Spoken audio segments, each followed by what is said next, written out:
आज की कहानी है मूर्खों की खोज। एक समय की बात है, बादशाह अकबर अपने दरबारियों के साथ दरबार में मौजूद थे। तभी उनके मन में एक बात आती है। बादशाह बोलते हैं कि मेरे आसपास हमेशा बुद्धिमान लोग रहते हैं और मैं उनके बीच रहकर बोर हो गया हूँ। मैंने फैसला किया है कि मुझे कुछ मूर्ख व्यक्तियों से मिलना चाहिए। अकबर बीरबल से कहते हैं, हम चाहते हैं कि तुम हमारे लिए 6 मूर्ख व्यक्ति ढूंढकर लेकर आओ। बीरबल कहते हैं, जी जहांपना, मैं आपके लिए 6 मूर्ख व्यक्ति जरूर ढूंढकर लाऊंगा। इसके बाद बीरबल मूर्ख व्यक्तियों की तलाश में निकल पड़ता है। बीरबल रास्ते में पूरा समय इसी सोच में था कि उसे वो मूर्ख लोग कहाँ मिलेंगे।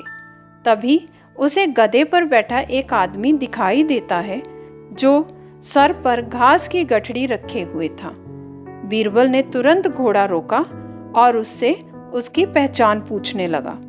बीरबल ने कहा, कौन हो तुम और ऐसे गधे पर बैठकर और घास अपने सर पर लेकर क्यों जा रहे हो? इस पर व्यक्ति ने जवाब दिया, मैं रामू हूँ और मेरा गधा कमजोर व थका हुआ है, इसलिए गधे का बोझ कम करने के लिए मैंने घास की गठड़ी अपने सर पर रखी है। यह सुनकर बीरबल सोचता है कि मुझे पहला मूर्ख व्यक्ति मिल गया। फिर बीरबल उससे कहता है कि तुम जानवरों के बारे में इतना सोचते हो, इसलिए मैं तुम्हें बादशाह अकबर से इनाम दिलवाऊंगा। यह कहकर बीरबल उस व्यक्ति को अपने साथ चलने के लिए कहता है। इनाम की बात सुनकर रामू बीरबल के साथ हो लेता है। बीरबल और रामू कुछ दूर चले ही थे कि बीरबल को 2 व्यक्ति आपस में लड़ाई करते हुए दिखाई दिए। बीरबल उन दोनों व्यक्तियों को लड़ने से रोकता है और उनसे पूछता है कि तुम दोनों कौन हो और किस बात के लिए लड़ रहे हो? इस पर पहला व्यक्ति बोलता है, जनाब मेरा नाम भोलू है।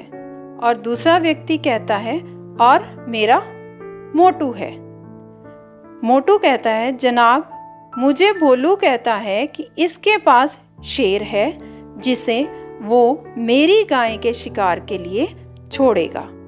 तो भोलू बोला, हाँ मैं ऐसा ही करूँगा और मुझे बहुत मज़ा भी आने वाला है। बीरबल ने कहा, कहाँ है तुम लोगों की गायें और शेर? तो मोटू ने जवाब दिया, जनाब जब भगवान हमें वरदान देने आएंगे तो मैं उनसे गाय मांगूंगा और भोलू शेर मांगेगा, जिसे यह मेरी गाय पर छोड़ने की बात कर रहा है। बीरबल बोले, अच्छा ये बात है। उनकी बातें सुनकर बीरबल समझ गए कि उन्हें 2 और मूर्ख व्यक्ति मिल गए हैं।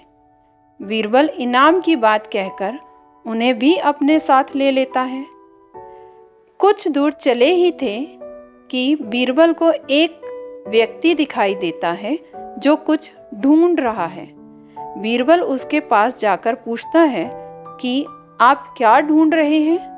तो व्यक्ति बोला, जनाब मेरी अंगूठी कहीं गिर गई है जिसे मैं काफी समय से खोज रहा हूँ, लेकिन मुझे मिल नहीं रही है। बीरबल ने कहा, क्या आपको पता है कि अंगूठी कहाँ गिरी थी?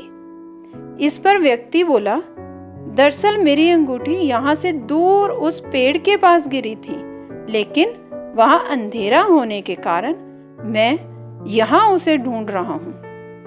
बीरबल बोले, अच्छा ये बात है, आप कल हमारे साथ बादशाह के दरबार में चलो।